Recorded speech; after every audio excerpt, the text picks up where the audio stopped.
ఎంత వస్తానమ్ము నన్ను పెళ్లి చేసుకుంటానంటే నా బాధలు నా గుసలు నువ్వెందు కడతావయ్యో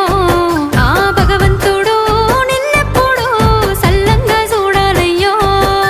నా తోటలో మాలి బిడ్డ నా కోటకి రాని వంట ఆ కోట నాకెందుకంట ఉన్నంతలో నేను ఉంటా కొండంత నేనున్న నీ మనసు అద్దాన సిన్నంగా కానరానా ఆ మామిడాకుల మీద ఆనా